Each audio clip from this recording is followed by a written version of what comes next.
कोणताही गुदविकार म्हणजे मूळव्याध, फिशर, भगंदर किंवा इतर गुदविकार हे पोटाच्या आजारातून निर्माण होतात. म्हणजे बदललेली जीवनशैली किंवा चुकीची अयोग्य अशी जीवनशैली यामुळे सुरुवातीला मलबद्धतेचा किंवा पोटाचे विकार चालू होतात आणि त्यानंतर त्याचा परिणाम म्हणून मूळव्याध, फिशर अशा पद्धतीचे आजार होतात.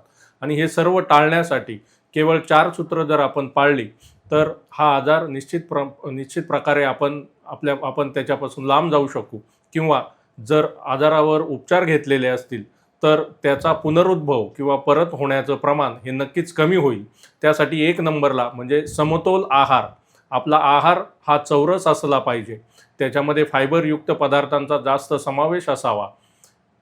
फळभाज्या किंवा पालेभाज्याचं प्रमाण जास्त प्रमाणात असायला पाहिजे. पाण्याचं प्रमाण दिवसभरात 6 ते 8 ग्लास पाणी आपण घेतलं पाहिजे.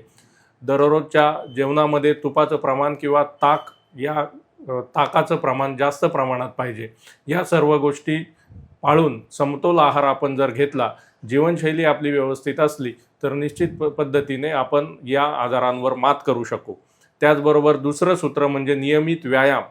चालणं, धावणं, योगा करणं किंवा व्यायाम करणं ह्या गोष्टी फार गरजेच्या आहेत. क्षमता किंवा पचनशक्ती पूर्ववत होण्यासाठी किंवा वाढवण्यासाठी नियमित व्यायामाचा फार मोठा समावेश आहे. त्याचबरोबर मानसिक संतुलन हे तिसरं सूत्र आहे. रोजच्या धावपळीच्या जीवनामध्ये मानसिक संतुलन टिकवून ठेवणं गरजेचं आहे. त्यासाठी योगा, प्राणायाम, ध्यानधारणा करणं आवश्यक आहे. त्यानंतर चौथं सूत्र म्हणजे पुरेशी विश्रांती. रोजच्या धकाधकीच्या जीवनामधून विश्रांती घेणं गरजेचं आहे. दिवसभरात 24 तासामध्ये साधारण 6 ते 8 तासाची झोप असणं गरजेचं आहे. या सर्व गोष्टींचा अवलंब आपण केला तर आपल्याला पोटाचे त्याचबरोबर मूळव्याध, फिशर यासारखे आजार नक्की होणारच नाहीत.